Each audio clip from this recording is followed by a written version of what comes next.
কারণ আপনারা সবাই জানেন যে মানুষটিকে আজকে স্মরণ করে শুরু না করাটা খুব অন্যায় হবে।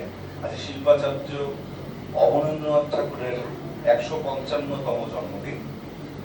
আমরা বেশ কিছুদিন যাবত, এবং সেটা আমাদের জয়দীপদার ইনিশিয়েটিভে, এইটা উচ্চারণ না করলে সেটা পাপ হবে, শিল্পী জয়দীপ চট্টোপাধ্যায় তার ইনিশিয়েটিভে আমরা বিগত বেশ কয়েক বছর ধরে কোন্নগরে শিল্পাচার্যর যে বাগান বাড়িটি রয়েছে সেইখানটায় আমরা একটা আর্ট ক্যাম্প এবং বিভিন্ন আলোচনা সভা, ওয়ার্কশপ, সেগুলো আমরা প্রত্যেক বছর করে আসছি।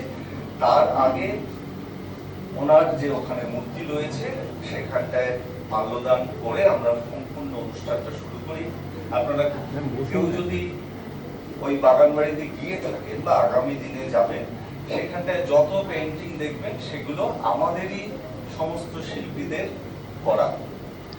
এবং অবন ঠাকুরের যে পেন্টিংটা সেটা জ্যোতিদা করেছিল সম্ভবত, আরেকটা জয়দীপদার করা। তা আজকে সকালেও জয়দীপদা এবং যে হুগলি আর্টিস্ট ফোরাম তার সমস্ত শিল্পীবৃন্দ তারা ওখানটায় গিয়ে মাল্যদান করে এসেছেন। তা আজকে এই ক্লোজিং সেরেমনির পরেই আমাদের উপরে একাডেমির একটা সেমিনার হল আছে। অনেকেই হয়তো জানেন না, আমি নিজেও আজ অব্দি যাইনি, সত্যি কথা স্বীকার করতে কোনো দোষ নেই। পাশে এই জাস্ট পেছন দিক বলা যায়।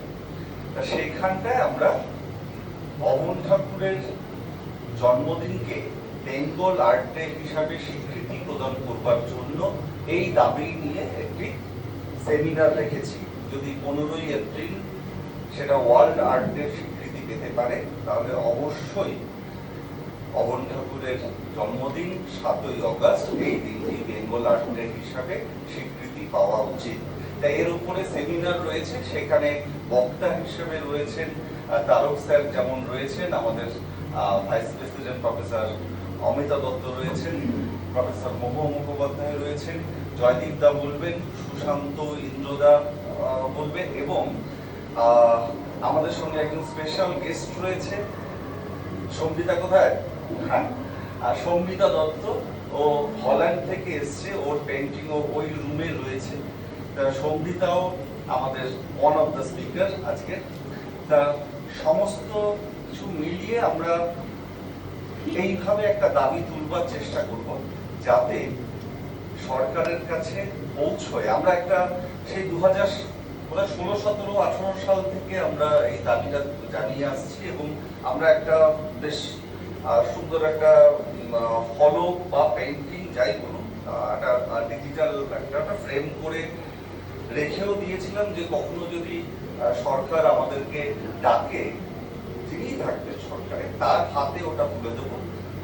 সেটা সেই দিন থেকে পরিষদের দেয়ালে আমরা ঝুলিয়ে রেখে দিয়েছি, যেটা আমাদের প্রত্যেক দিন হন্ট করায় যে আমরা দিনটা করে উঠতে পারিনি, অর্থাৎ বেঙ্গল আর্ট ডে এই স্বীকৃতিটা আদায় করতে পারিনি।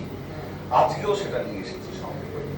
তা সেটার উপর যে আলোচনা সভায় বিশিষ্ট মানুষজনরা কথা বলবেন, আপনারা প্রত্যেকে যারা উপস্থিত রয়েছেন সবাই ছবি আঁকা এবং এই বিষয় চর্চা করেই আপনাদের জীবিকা নির্বাহ করেন, বা আগামী দিনে এটাকে প্রফেশন হিসাবে